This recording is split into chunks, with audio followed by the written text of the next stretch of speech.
Olá, galerinha! Sejam bem-vindos a mais uma aula de matemática. Sou a professora Luciene Moreira.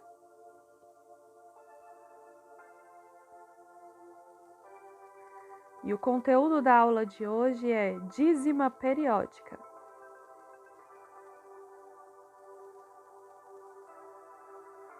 Dízima periódica.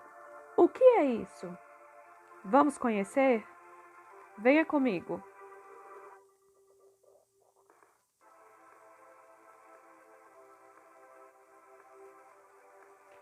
Dízima periódica é um número que, quando escrito no sistema decimal, apresenta uma série infinita de algarismos decimais que, a partir de certo algarismo, se repete em grupos de um ou mais algarismos, ordenados sempre na mesma disposição, chamados de período.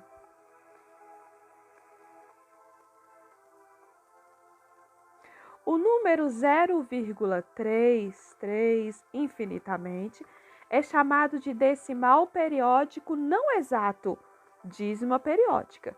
Portanto, podemos associar esse número a uma fração denominada de fração geratriz. Logo, toda dízima periódica deve possuir uma forma fracionária.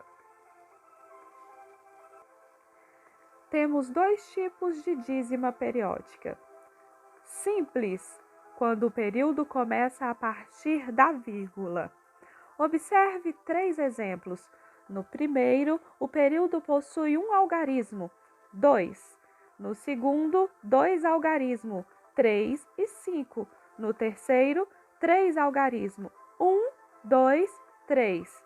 Todos eles repetem infinitamente.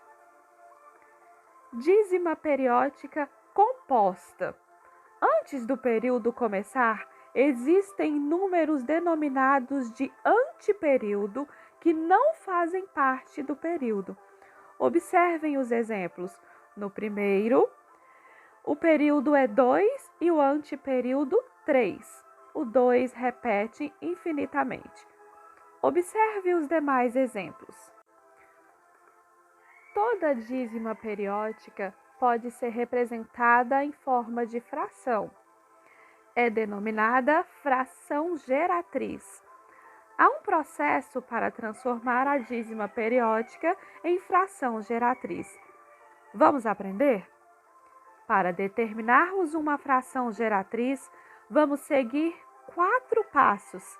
São simples e você vai aprender rapidinho. Venha comigo, observe atentamente.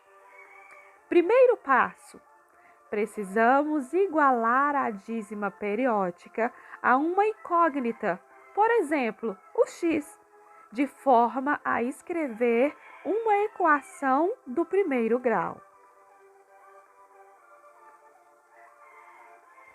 Segundo passo: na dízima periódica simples, devemos multiplicar ambos os lados da equação por um múltiplo de 10.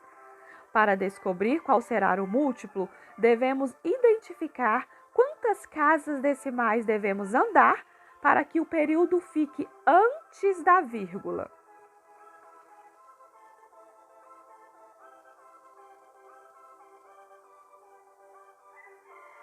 Na dízima periódica composta, devemos multiplicar ambos os lados da equação por um múltiplo de 10, observando a quantidade de casas do antiperíodo. Depois, é só repetir o mesmo processo da dízima periódica simples.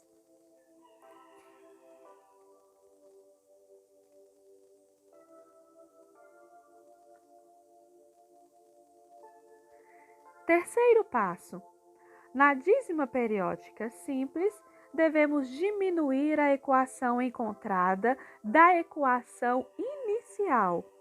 E na dízima periódica composta, devemos diminuir a última equação encontrada da penúltima.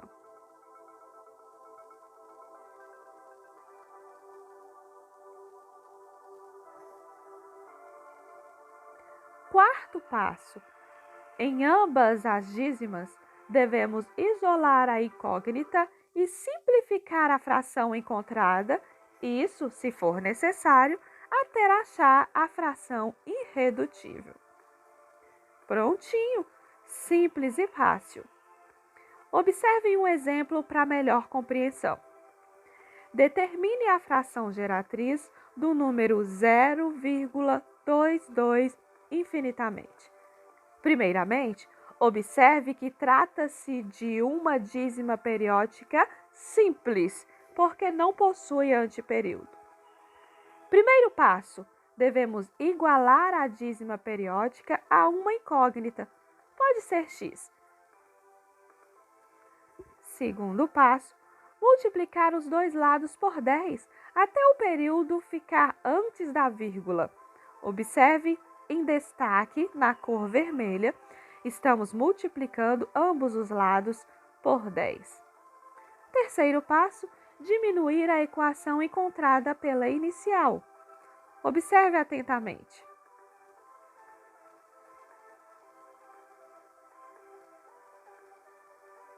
Quarto passo, isolar a incógnita.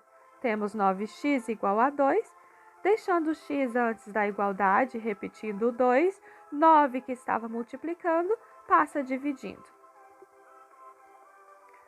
Prontinho!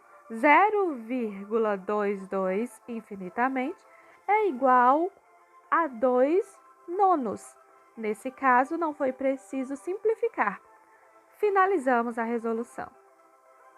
Segundo exemplo, vamos agora determinar a fração geratriz do número 0,322. Observe que se trata de uma dízima periódica composta, onde 3 é o antiperíodo e 2 o período.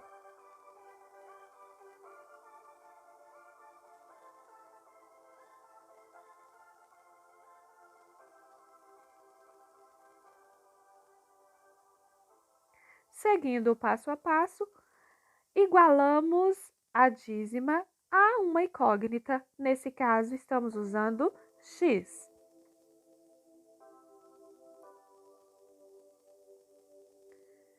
Segundo passo, multiplicamos os dois lados por 10, até o período ficar antes da vírgula.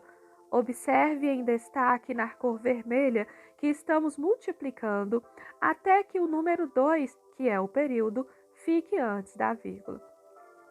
Terceiro passo, vamos diminuir a última equação encontrada pela penúltima. Encontramos 9x igual a 29. Quarto passo, isolando a incógnita, encontramos a fração geratriz 29/90. Prontinho, finalizado. É isso aí. Por hoje é só. Aprendemos a transformar uma dízima periódica, seja simples ou composta, em uma fração geratriz, utilizando apenas 4 passos fáceis. Aula finalizada.